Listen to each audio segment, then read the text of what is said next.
یک آیه یک داستان. یک آیه یک داستان. یک آیه یک داستان. بسم الله الرحمن الرحیم. سلام بچه های خوب و مهربان. سلام بر روی ماهتان. حالتان خوب است؟ خوب، الحمدلله. امیدوارم همیشه همین طور سریحال و شاداب باشید.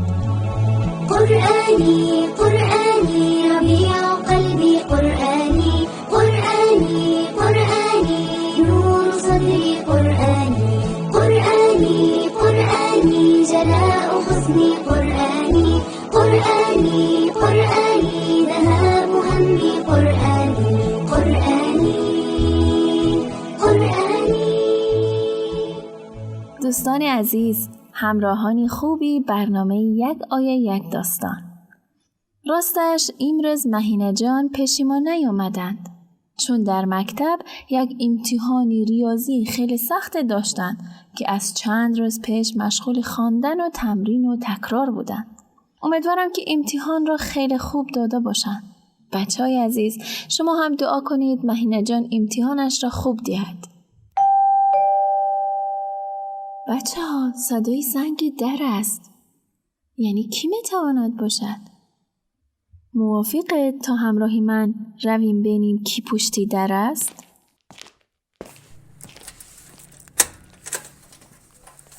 سلام.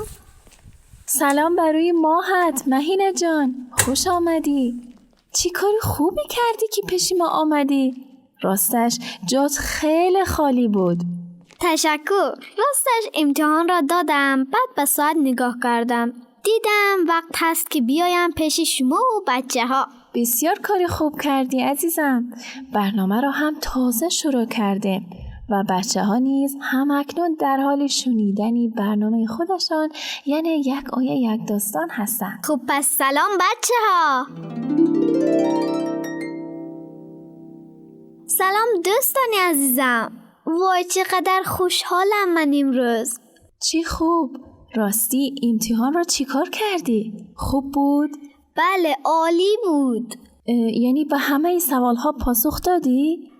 بله، اول سوال ها را با دقت و توجه خواندم، بعد جواب دادم.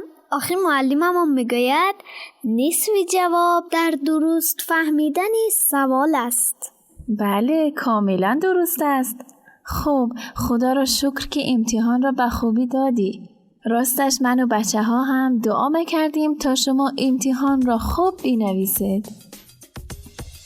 الحمدلله والشکر لله الحمدلله والشکر لله ازكى صلاتي وسلامي على رسول الله ازكى صلاتي وسلامي على رسول الله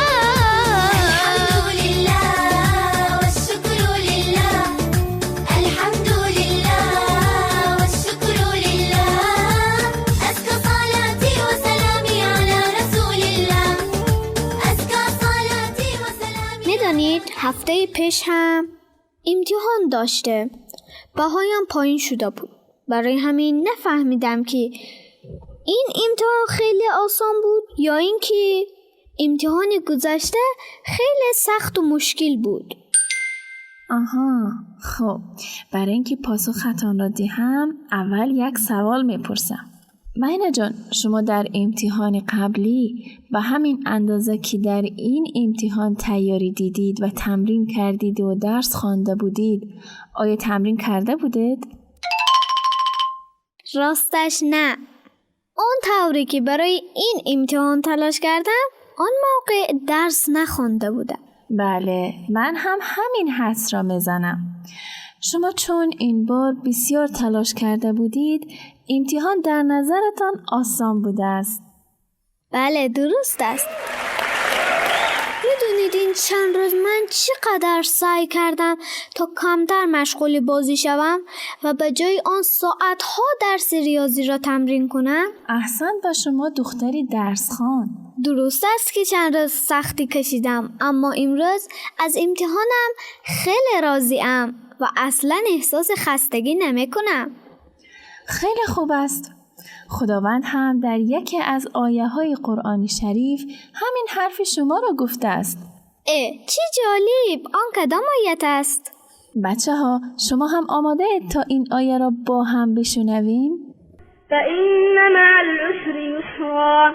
خدای مهربان هم به ما وعده کرده است که بعد از سختی آسانی است. یعنی وقتی که ما تلاش کنیم و در راه رسیدن به موفقیت سختی کشیم، خداوند هم بعد از آن آسایش و راحتی را نصیبمان میکند.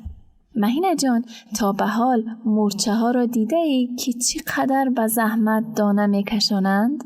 بله، برایم خیلی جالب است.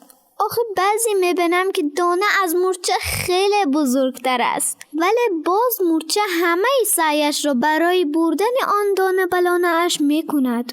کاملا درست است. در واقع آن مورچه وقتی که هوا هنوز گرم است سختی میکشد و دانه و آذوقه برای زمستان جمع میکند تا بعد در فصل سرما درون لانه اش با خیال آسوده و در راحتی زندگی کند.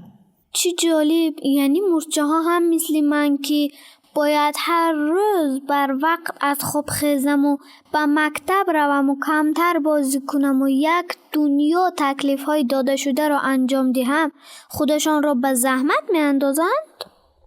بله عزیزم، اگر شما اکنون با جدیت و تلاش بسیار درسها را خوب بخوانید، انشاءالله در آینده یک معلمه خوب یا یک دکتر دلسوز یا شاید هم یک مهندس عالی یا نه یک هنرمند دقیق و با تجربه شوی. من میخواهم وقتی که کلان شدم یک معلم خوب شوم، با بچه‌های زیاد درس دهم. البته مانند معلم خودمان مهربان باشم. چی خوب! من هم امیدوارم که این روزها را حتما ببینی. پس تا دیر نشده من روم خانه و دیگر درس‌هایم را بخوانم و برای فردا آماده شوم. بله البته این خیلی فکر خوب است. دوستان خوبم، اگر نظر مرا بخواهید شما هم اکنون روید پی درس و مشق. تا یک برنامه دیگر، خدا نگهدار. کتاب کتاب کتاب کتاب بخوانیم، کتاب کتاب کتاب کتاب بخوانیم، راز جهان را بدانیم، بتوانیم پرنده باشیم، برگ برنده باشیم، پایان گریه ها قاصد خنده باشیم. کتاب کتاب کتاب کتاب بخوانیم. بچه ها شما هم شنیدید؟ مهینه جان خیلی به درس خواندنش اهمیت میدهد. من مطمئنم که همه شما هم به درس هاتون اهمیت میدهید و همه را در سری وقتش میخوانید. بچه های خوب و درس خوان و پرتلاش، من هم خیلی خوشحال شدم که امروز با یک دیگر از آیت‌های نورانی قرآن کریم با شما بودیم. تا آیتی دیگر در پناه خدا سلامت باشید. خدا حافظ.